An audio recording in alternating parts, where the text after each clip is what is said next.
দেশের নদ-নদীতে আশঙ্কাজনক হারে বাড়ছে শাকার ফিশের সংখ্যা। এ নিয়ে উদ্বিগ্ন দেশের মৎস্যবিজ্ঞানী ও চাষিরা। সবচেয়ে ভয়ঙ্কর ব্যাপার কি জানেন? দক্ষিণ এশিয়ার একমাত্র প্রাকৃতিক মৎস্য প্রজনন ক্ষেত্র হালদা নদীতে পর্যন্ত পাওয়া গেছে শাকার ফিশের উপস্থিতি, যা উদ্বেগ আরও বাড়িয়ে দিয়েছে। বিজ্ঞানীদের আশঙ্কা, শাকার ফিশ এভাবে বাড়তে থাকলে দেশের মিঠা পানির মাছের অস্তিত্ব হুমকির মুখে পড়বে, আর হালদা নদীতে কার্প জাতীয় মাছের প্রাকৃতিক ডিম উৎপাদন বিপর্যয়ের মুখে পড়তে পারে। তাই তারা এই মাছ নির্মূলে বিশেষ ব্যবস্থা নেওয়ার কথা বলেছেন। শাকার মাছ অন্য দেশি মাছের খাবার খেয়ে ফেলে এবং আবাসস্থল দখল করে। দেশে মানুষের খাদ্যাভ্যাসে এই মাছ না থাকায় কেউ শাকার ফিশ ধরে না, ফলে এরা অতি দ্রুত গতিতে বংশবিস্তার করছে।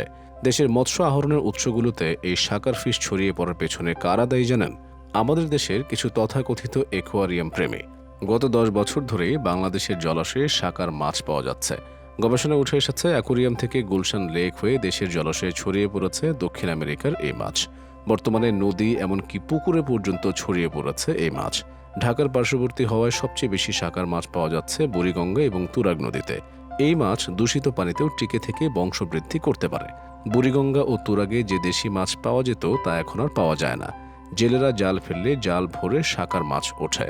শাকার মাছ নিয়ে শেরেবাংলা কৃষি বিশ্ববিদ্যালয়ের একদল গবেষক কাজ করছেন। সেই গবেষণা থেকে জানা যায়, অ্যামাজন অঞ্চলে এই মাছটির যে কোনো পরিবেশে টিকে থাকা এবং বংশবৃদ্ধির সক্ষমতা রয়েছে। এমনকি এরা পানি ছাড়াও কমপক্ষে 24 ঘন্টা বেঁচে থাকতে পারে। আর নদী বা জলাশয়ের তলদেশে থাকে বলে সেখানে অন্য মাছের খাবার খেয়ে ফেলে, আবাস দখল করে। আমাদের দেশের মানুষ এই মাছটি যেহেতু খায় না, তাই এরা দ্রুত বংশবৃদ্ধি করে দেশীয় মাছকে হটিয়ে দিচ্ছে। শাকার মাছটির সারা শরীরে কাটা, সামনে ও পিঠে বড় কাটা, ফলে অন্য মাছকে সহজেই হটিয়ে দিয়ে টিকে থাকে। এই মাছ মানবদেহের জন্য ক্ষতিকর এখনও তার কোনো প্রমাণ পাওয়া যায়নি। তবে কেউ খায় না বলে এই মাছ দ্রুত বংশবৃদ্ধি করছে, যার ফলে দেশীয় প্রজাতির মিঠা পানির মাছের জন্য বড় হুমকি হয়ে দেখা দিচ্ছে। হালদা নদী দক্ষিণ এশিয়ার একমাত্র প্রকৃতি মৎস্য প্রজনন কেন্দ্র। এখানে কার্প জাতীয় মাছ নির্দিষ্ট সময়ে ডিম দেয়, আর সেই ডিম সংগ্রহ করে জেলেরা বিক্রি করে। এ থেকে মাছের পুনঃ উৎপাদন হয়। এমনিতেই হালদা নানা কারণে হুমকির মুখে। এখন এই শাকার মাছ নতুন হুমকি তৈরি করছে।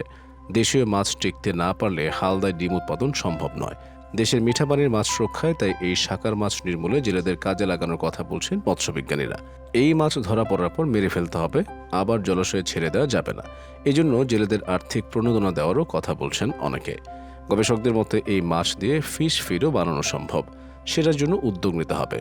মোট কথা, এর প্রজনন ব্যালেন্স করতে হবে। বাংলাদেশে অ্যাকোয়ারিয়াম ফিশের ব্যাপারে নীতিমালার দাবি করেছেন বিজ্ঞানীরা। তাদের ভাষ্য, এটা অ্যাকোয়ারিয়াম থেকে ছড়িয়েছে। কিন্তু বিদেশি কোনো মাছ, প্রাণী বা গাছ যাই এদেশে আনা হোক না কেন, তার একটা নীতিমালা থাকা দরকার। কোয়ারেন্টাইনের বিধান থাকা দরকার। আগে দেখা দরকার ওই মাছ বা প্রাণী আমাদের পরিবেশের উপযোগী কিনা।